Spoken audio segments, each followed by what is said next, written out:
De quoi on va parler aujourd'hui?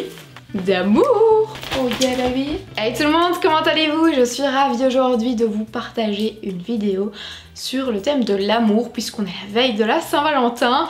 C'est vrai que ces dernières années j'ai pu partager des vidéos sur le sujet comme des DIY, des bricolages, des recettes, toutes ces choses là. Aujourd'hui j'avais envie de m'ouvrir un petit peu plus, de parler un peu de mon expérience et vous partager 5 habitudes qui nous aident en tant que couple à avancer, à grandir ensemble et je pense à être épanouis dans notre quotidien en tant que couple. J'avais envie de vous partager ça vraiment à cœur ouvert puisque c'est vrai que je suis assez discrète sur le sujet mais j'ai quand même deux choses à dire. Aujourd'hui je vais vous partager vraiment 5 habitudes qu'on a mis en place dans notre quotidien. L'habitude numéro 1 que j'ai à vous partager et qui fait vraiment toute la différence, c'est de ne jamais se quitter ou s'endormir fâché, en désaccord. Donc certes parfois ça prend du temps quand on a un désaccord, quand il y a des sujets profonds et qu'il est 23h, t'as pas spécialement envie de passer ta nuit à discuter de ça, mais sincèrement parfois ça vaut le coup de crever l'abcès, de tout remettre en place, soit avant de se coucher, passer une nuit sereine, avant de se quitter parce que, enfin moi je dis toujours on ne sait jamais ce qui peut arriver dans la vie, on ne souhaite pas de malheur, on touche du bois etc, mais on sait jamais ce qui peut arriver. Je pense que t'as pas envie s'il arrive quelque chose à l'un ou à l'autre, que les dernières paroles ce soit un désaccord. Pour éviter tout regret, il vaut mieux avoir une bonne discussion plutôt que rester sur des non-dits et ressasser ça pendant des heures et de ne pas être bien, que ça arrive à tout le monde évidemment. Et donc voilà, ça c'était vraiment l'habitude que j'avais envie de vous partager et qui est pour moi une des plus importantes. Deuxième habitude, c'est de n'avoir aucun tabou, mais alors vraiment aucun, de savoir parler de tout parce que je pense que c'est la personne avec qui on partage notre vie, donc pour moi il n'y a vraiment aucun filtre à avoir, on peut parler de n'importe quoi sans devoir prendre des petites pincettes, y aller comme ça. Et surtout, en plus de n'avoir aucun tabou, communiquer un max. Alors on n'est pas tous et toutes de la même nature, c'est une habitude à prendre et qui est importante mais c'est pas donné à tout le monde. Ça se travaille en fait, ça se travaille à travers plusieurs exercices, ça se travaille en connaissant la personne, en essayant d'y aller en douceur, mais sachez que c'est totalement possible de communiquer même avec une personne qui a des difficultés. Troisième habitude, c'est de partager ses intérêts communs, de partager vraiment une passion ensemble, parce que c'est vrai qu'on a tendance à être dans une routine, dans un quotidien etc. Et pour nous c'est important de sortir de ce quotidien vraiment en pensant, en discutant de cette passion. Par exemple des vacances, nous voyager c'est quelque chose qu'on a comme passion commune, vraiment quelque chose où on peut passer des heures à préparer, à planifier, à penser etc. Et on adore passer ce temps ensemble, la cuisine aussi. On n'a pas spécialement beaucoup de temps en semaine pour faire ça à deux. Tester de nouvelles recettes. D'ailleurs, un truc qui est sur notre bucket list, c'est d'aller prendre des cours de cuisine. Vraiment entretenir les passions communes que l'on a, c'est quelque chose qui est ultra important pour nous.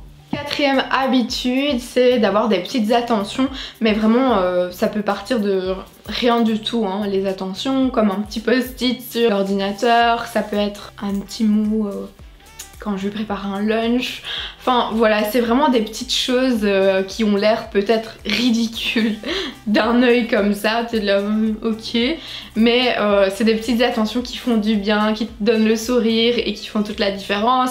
Un compliment, un petit SMS bien sympa ou encore on peut aller plus loin en offrant un petit truc sans besoin d'un anniversaire, d'une fête ou quoi que ce soit. Et donc pour nous c'est primordial de ne pas attendre quelque chose pour avoir ces petites attentions, que ce soit des petits gestes, des petits mots ou que ce soit du matériel. Cinquième et dernière habitude, c'est de s'offrir des moments privilégiés. Des moments où on va se retrouver en dehors de son chez-soi, des moments où on va pouvoir se ressourcer, prendre un bon bol d'air, où on va pouvoir découvrir de nouvelles choses, on va pouvoir se passionner de nouvelles choses, s'instruire, apprendre ensemble, etc. Mais vraiment passer du temps ensemble en dehors de son quotidien. Vraiment pour nous c'est la base, et surtout, et en même temps je voulais dire, c'est de savoir souffler seul. Moi j'ai vraiment ce besoin, c'est d'être seule, de passer du temps seule. C'est vraiment quelque chose qui est très important pour moi. Ça me permet de me ressourcer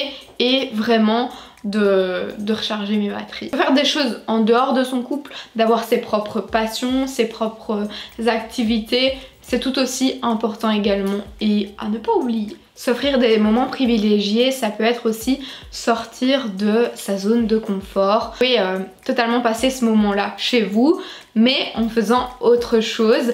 Et je pensais par exemple, ça c'est un jeu qu'on avait reçu l'année dernière ou l'année d'avant. Je sais pas si vous connaissez, mais je me suis dit que la veille de la Saint-Valentin ça pourrait être sympa de vous partager ça. C'est Ciao Comfort Zone. Donc c'est un petit jeu, un petit quiz en même temps, spécial couple. Et à l'intérieur en fait vous avez 50 défis à mettre en place dans votre quotidien. Donc si vous voulez un petit peu ajouter du piment, ça peut être sympa. Une carte par jour pendant 50 jours. Après vous pouvez totalement vous dire... Finalement, on va tirer les cartes plutôt en week-end et vous faites ça un petit peu comme vous voulez hein, au final. Mais je vous cite quelques exemples, comme ça vous voyez de quoi je parle. Je suis pas du tout payée pour vous parler de ça, c'est un partage, voilà, hein, je préfère le préciser, mais quand c'est sponsorisé, c'est dit oralement et par écrit, je précise. Donc, première carte par exemple, c'est la carte sur le thème de la complicité. Organisez une soirée souvenir, vous discuterez de vos moments passés en regardant vos vidéos et photos. Deuxième carte routine, invitez des amis à déjeuner, répartissez équitablement les tâches pour la préparation. Troisième, là c'est une question et c'est les cartes communication. Quelles sont les clés d'un couple qui fonctionne? Avez-vous le sentiment de les appliquer? Quatrième, coquin, faites l'amour en enlevant le moins de vêtements possible. Et par exemple ici c'est devenez la personne idéale, vous direz oui à tout ce que votre partenaire propose cette semaine. Moi il y a un petit peu de tout, cuisiner un repas surprise pour votre partenaire, partager une douche ou un bain ensemble, trouver une recette sur internet, aller au marché pour acheter les ingrédients, cuisiner ensemble et profiter ensuite de votre dîner, organiser un pique-nique selon la météo, débattre ensemble sur un sujet où vous êtes en désaccord, chacun doit défendre la position inverse à ce qu'il pense réellement. Ah là là, j'adore ce jeu, donc franchement si vous cherchez un petit jeu pour passer une soirée de Saint-Valentin, si vous voulez un petit peu pimenter votre quotidien, il est top.